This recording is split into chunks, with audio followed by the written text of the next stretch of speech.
The Buddha said, there are only two mistakes on the path to truth. Hey, can we get those doors closed, Kellen? Thank you. There are only two mistakes on the path towards truth. The first is not starting. Does anybody know the second? Not going all the way, exactly. Our next speaker will help us go in what he sees as all the way. Ivan Oyola Jr. is just a regular guy next door who stumbled upon information that was intentionally being hidden from the masses. After beginning the process of seeking the truth just over a decade ago and taking it in, Ivan began to share the information he acquired a few years later by creating a website, freeyourmindaz.com, and starting a meetup group by the same name. Soon after, he began recording a podcast called Guy Next Door Speaks, which is hosted on his site. In 2018, Ivan took the next step in spreading of truth with a capital T, also known as the Great Work, by organizing the first Truth, Mind Reality Conference in Phoenix, Arizona, which did feature Benny Wills, Mark Passio, and a few others. Anarchizona will mark Ivan's first actual live public talk on what he sees is really happening and bringing it to the attention of both those who will listen and those who need to listen. Ladies and gentlemen, please give a warm welcome to Ivan Oyola Jr. Thanks, man. Yep. All right, stage fright, I quit. Just kidding. All right, so as you can see, Free Your Mind Easy. I have about 80 slides, 25 minutes. I'm going to go through this real quick. I put this together in the last month since I found out I was going to be speaking. And like synchronicity does, pull on one string, leads to another, leads to another, leads to another. And so here we go. Free Your Mind AZ is the site. As they said, I held a conference last year, Truth, Mind, Reality. Again, the Trinity here. You get your thoughts, emotions, and actions, or the trivium, grammar, logic, and rhetoric. So there's always a trinity. You start with your mind, the emotion, and then the action. So put that together. And then the talk today, I'm going to be like the dark horse today. Someone started earlier a little bit on the side that I'm going to be talking about. I think her name was Ilsa. She talked about the left brain, the emotion, the caring, getting back to your heart. And then everybody else been kind of left brain, logic, material, wealth, all this kind of stuff. I'm going to try and bring it back to the middle. So my talk is, you might be a proxyist and not know it, or, thank you, Larkin, the other most dangerous superstition. All right, a presentation by me. All right, so there's the answer. Oh, wait, that's the wrong one. KISS, keep it simple, stupid, or as someone else told me last night, silly, keep it simple, silly. That's the answer. Everything we're hearing, more Band-Aids on top of Band-Aids, more fix on top of fix, on top of fix, on top of fix, things that we think we need to do. And if you step back, take information in, and process it, you start realizing the majority of the problems are because of the things we're doing, and maybe the solutions stand in things we need to stop doing. Less things, stop doing a lot of things. So anyway, so let's move on. One of the major quotes that stands out for me, and people that know me know that I love movies, so it's going to be quite a bit of movie quotes. We got Morpheus in the Matrix. I'm trying to free your mind, Neo, but I can only show you the door. You're the one that has to walk through it. Now the question is, what is that door? Walk into something or walk through that door out of something? And notice, I'm not doing the work for you. I'm just here presenting information, and it's up to you guys to pick that up and process it whichever way you feel like. And some people might not even pick it up. Some people might walk out and say, I don't like this guy. He's not talking about crypto or money or anything materialistic, but it's all up to you. We are all responsible for what we take in and what we don't take in. Jim Mars, met him a few years ago at the Free Your Mind conference. One of his quotes that stood out for me. Most of what we think we know, we don't know, and it's wrong. And I just want you to keep that in mind, because let me tell you something. Your mind is like a parachute. It works better when it's open. Another quote, you got to understand, folks, I don't claim to be a huge expert in particularly anything. I'm the last of a dying breed. I'm a generalist, okay? I know a little bit about a lot of things, and I want to tell you something. I think that's sorely missing in this country today, and I'll take it further in the world today. Then Mark Passio, beliefs are religions, or religions by his definition, or really what it is, that's binding, ties people back. So we got to stop making religion our truth and start making truth our religion. I thought of my dog, not my dog, found this picture online, and that's where humanity's kind of doing. The truth is there, they sniff around, I don't like this, they walk away. And what ends up happening? They don't speak, see, or hear truth. And, let's be honest. We approach people, I don't want to hear that, I don't want to hear that. Even in the truth, freedom, or anarchist communities, yes, 9/11 inside job, yes, end the Fed, yes, Illuminati this, Illuminati that. What about this? Money or something. Whoa, we got to protect that. No, we can't attack that. So we'll get into that. We know things are bad, worse than bad. They're crazy. It's like everything everywhere is going crazy, so we don't go out anymore. There's a quote from the movie Network. Just leave me alone. Well, I'm not going to leave you alone. I want you to get mad. You've got to say, I'm a human being, goddammit. My life has value. Make sure I didn't skip anything. Good. Okay? So section 1, programming or beliefs. And that's another thing down from the Passio line that people don't realize, that we are programmable. So that's one of the main arguments in human nature. Good or bad, programmable. Whatever we take in, we run with. Okay? So out with the old, in with the new. This is where we're at right now. A lot of beliefs, a lot of ideologies, a lot of left brain logic. We need to dump pretty much everything out and get into the clear stuff. So I'm not here to force that on you. I'm just here to lay out like a waiter. Here's information. You come to it and serve yourself if you so please. Dominion. Dominion is a word that really stands out to me when we hear about freedom. Freedom this, freedom that, freedom that. But what is freedom? Free dominion. Rulership. It's very key, but we rarely hear that. And what rulership are we talking about? Or dominion, oneself. We have to rule ourselves. That's true freedom. So definition, dominion, we got a few words here. Power, right, of governing and controlling. So obviously they got to put some government or something in there. Rule, control, domination. See, and here we got to throw the materialistic stuff. Territory, considerable size, rulership holds sway. See, so truth usually gets muddied with deceptions, things to take people in the wrong path. Is there a relation between anarchy and dominion? Yeah, there is. When you consider that anarchy, again, they flipped it, anarchy without rulers, archons.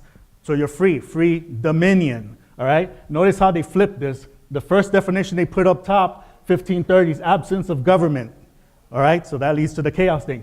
But way before that, in 400 BC, all right, no archons, no rulers, all right? But they try to throw that up first. Anarchy, again, from Passio or his work, without archons, without rulers, all right, that's freedom. So free dominion, freely ruling over oneself. Okay, I saw this movie recently, Room, all right? And this movie is pretty traumatic, kidnapping. This woman's been trapped for about 7 years. While she's there, she's obviously raped by her captor, has a child that's 5 years old. So we find at the beginning of the movie, the child with the mother in this room. Right away, what came to mind as I was watching this movie was Plato's allegory of the cave. The whole world that this kid knows about is just whatever's in that room and whatever the mother tells him. So he watches TV, the mother tells him those people on TV are fake, everything that they do is fake, or this is real, this is fake. Now imagine if this kid doesn't know about money. Is he bad? Is he good? No, he just hasn't been programmed with that. So that's what stood out for me regarding this movie, so I wanted to share that. And then, as children, we take into programming without the awareness that we have a choice of whether or not to believe the programming. But as adults, we should be aware of that choice. Are we? And if not, why not? Because that's already the program running. So here, it's a book I read, Ivan Oyola Jrs, Mastery of Love. He was talking about fear, but there are certain things that apply to many different topics. And this, I believe, fits in, or I have a feeling could fit into the belief in money. What has happened is that when we are children, the adults already have that mental disease, and they are highly contagious. How do they pass this disease to us? They hook our attention and they teach us to be like them. That is how we pass our disease to our children. What the heck? Okay? That is how we pass our disease to our children. And that is how our parents, our teachers, our older siblings, the whole society of sick people infected us with that disease. They hooked our attention and put information into our mind through repetition. This is the way we learned. This is the way we program a human mind. Okay, now there's two. The problem is the program, the information we have stored in our mind.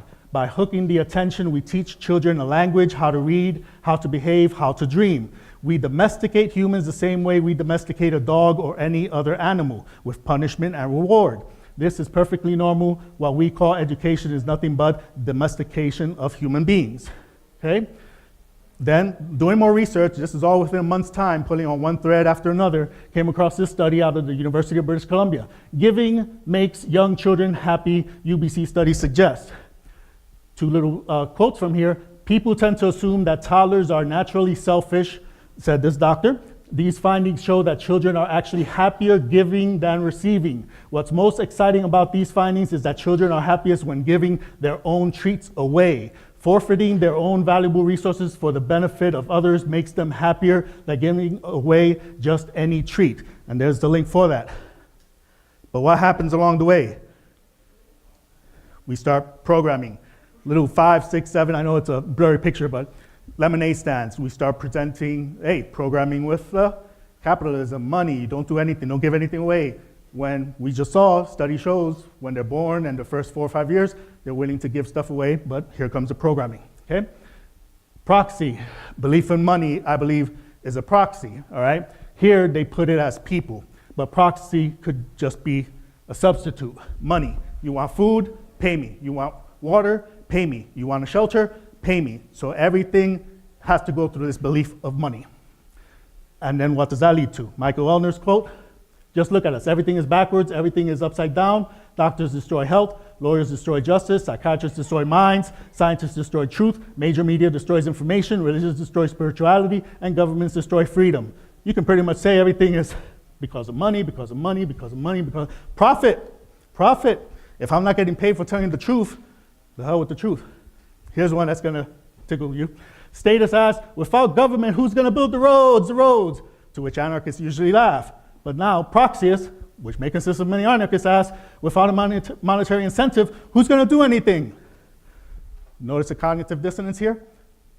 All right? So they argue that you need government, don't need government to get the roads done, but then don't comprehend that maybe you don't need money incentive to do things also, as we saw with the children, giving things away for free. Another little tribute here, Roddy Piper, the movie They Live. This is where we need to be at. He uses the glasses to see reality, see things what we don't really see or the majority of the people don't see. And then interesting here, got a little magazine, Let TV Teach You, okay? Section 2, Larkin, the other most dangerous superstition. Larkin's being the belief in authority. I suggest the other most dangerous superstition, the belief in money or any kind of currency. Here we go again, they live. Money, this is your God, right? It's a control mechanism. Business, everyone says this, business, gotta take care of business, handle my business. Or the act of keeping everyone in a state of busyness. I'm too busy, I gotta work, I gotta do overtime, I gotta pay my bills, I gotta do that. You don't have time to think, to research, to contemplate things, to communicate with others. No, you have to stay taking care of business.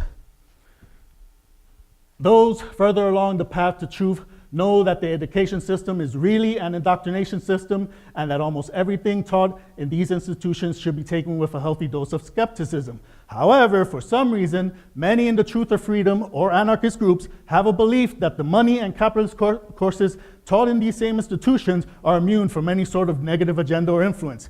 We know they teach the health industry, drugs. They redo history. Oh, this is not what happened, hide that. But when it comes to economics and money, no, that's perfect, that's not true, it's cured, they're not lying to you. Stockholm Syndrome, a psychological response wherein a captive begins to identify closely with his or her captors as well as with their agenda and demands. Like I said earlier, we want freedom, all this stuff, end the Fed, stop the governments, all this stuff, but they're defending money.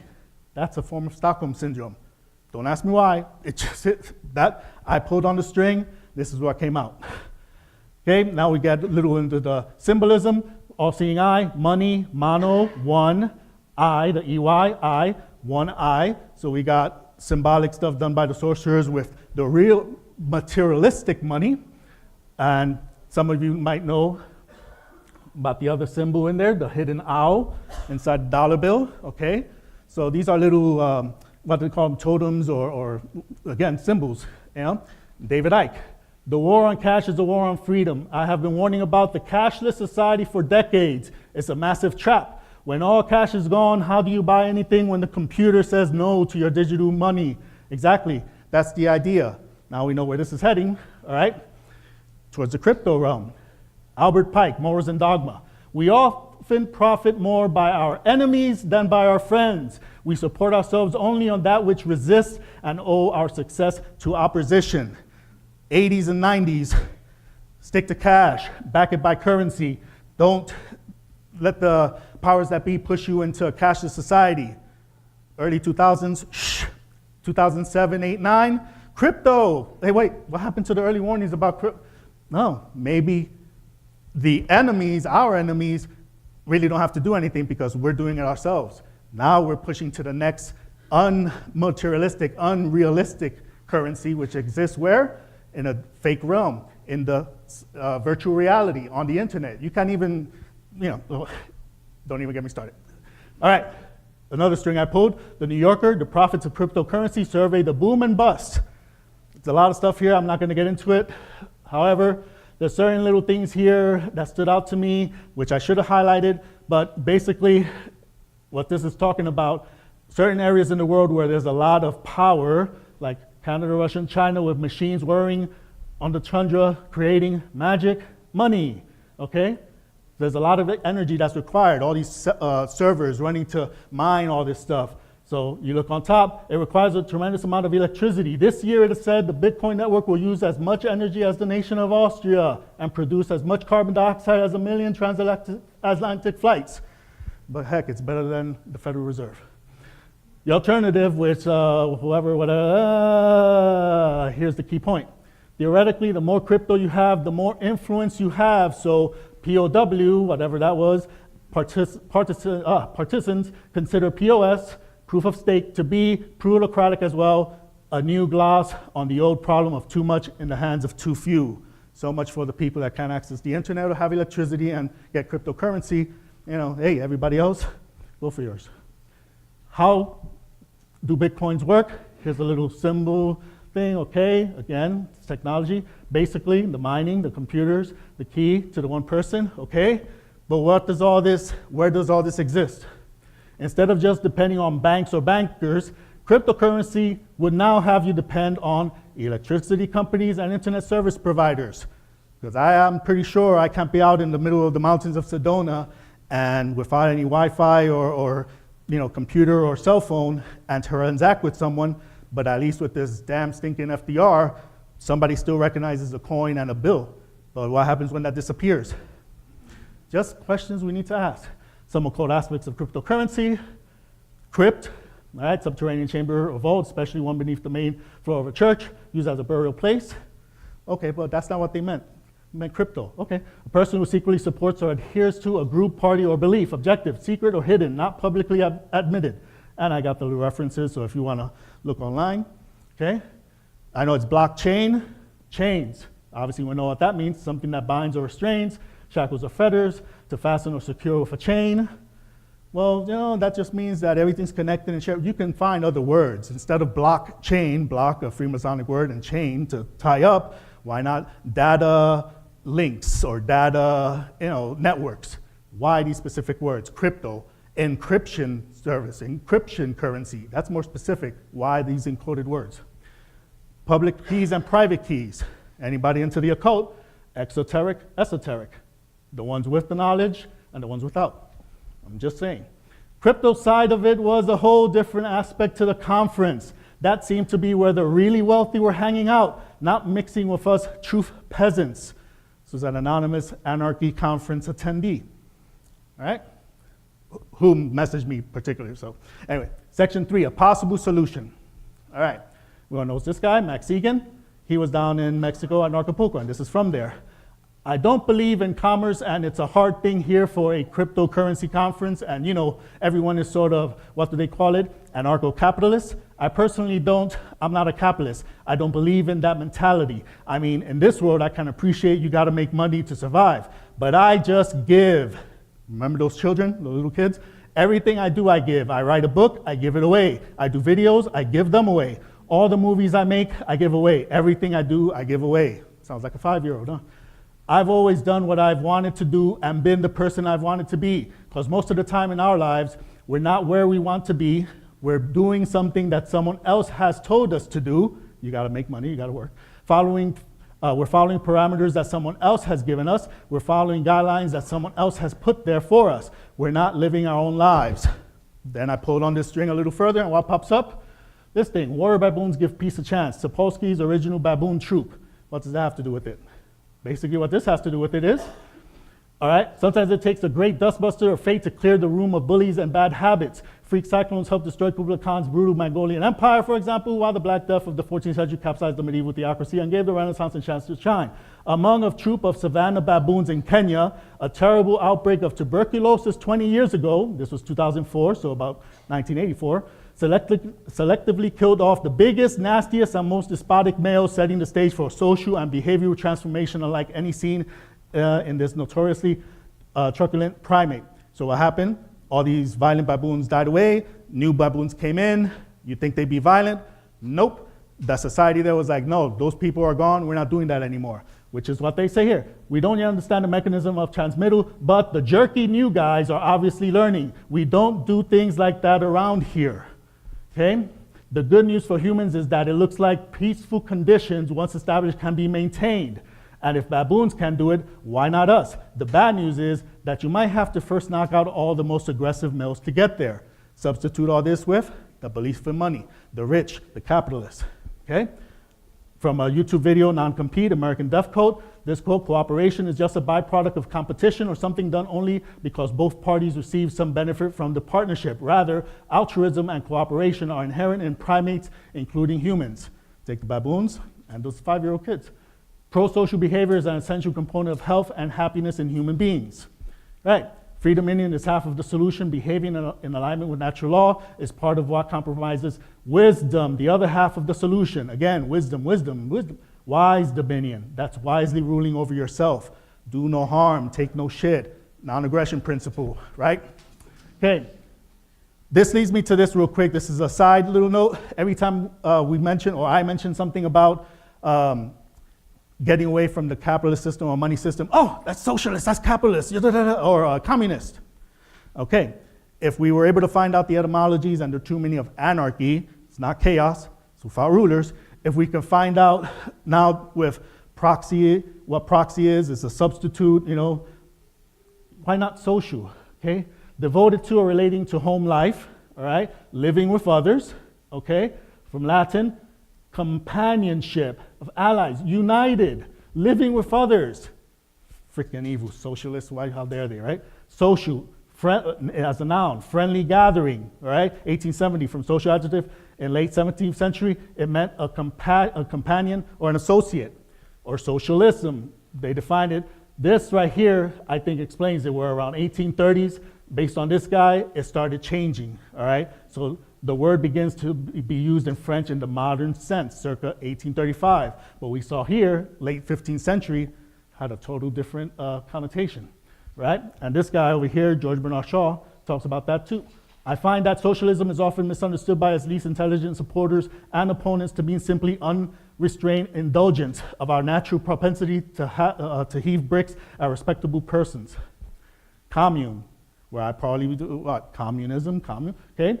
1300, have dealings with, to make common, share, okay? Common, general, free, open, public, evil communists. Common, 1300s, belonging to all, used or owned or used jointly. General, of a public nature or character.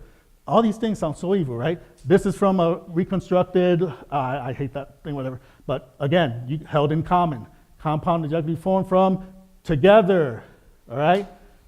I'm telling you, if you actually dig in and research this stuff, reality, as we're told, is totally different. We go back to the movie room. In the movie room, once they're freed, there's a doctor that checks them out and gets to the boy and says, this child is plastic.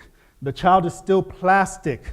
Not that he's made out of plastic. Plastic is malleable, it's still formable. So what does that mean? The child is easier to still program. He still can learn right from wrong. Whereas the adults, they're traumatized. It's harder to get them to change. That's where we're at. So those of us who have deprogrammed ourselves should assist in the deprogramming of others. But more importantly, we should strive to guide future generations to properly program themselves. This includes rethinking our current artificially based value systems. I'm going to fly these. That's our current value system. Gold, watches, materialism. Movies, Infinity War, Doctor Strange. Seriously, you don't have any money? Wrong. Attachment to the material is detachment from the spiritual. Our speaker this morning touched on that. Go from the heart. 1996, Star Trek First Contact, Captain Picard. The economics of the future are somewhat different. You see, money doesn't exist in the 24th century. Oh, this thing. Woman, no money, you mean you don't get paid? Picard, the acquisition of wealth is no longer the driving force in our lives. We work to better ourselves and the rest of humanity. These damn Satanists, I tell you. Another movie that had some evil people in here. Oh, these blue savages. They didn't have checking accounts. They didn't have money. They didn't have credit scores. How dare they? But yet they saw nature and everything else. I see you. They saw the real value. Imagine if we start doing that. The homeless, I see you. Okay? The hungry, I see you. All the different ethnicities and perceived classes and statuses, I see you. All right? So this is what we hopefully can start putting into our young because everybody after the age of 15 or so, you're already on cruise control. So good luck, unless you're willing to go out and change yourself and get the information, okay? Fake value, that. And then we need to change to real value, truth, freedom, and love, all right? And that's it. That's my talk.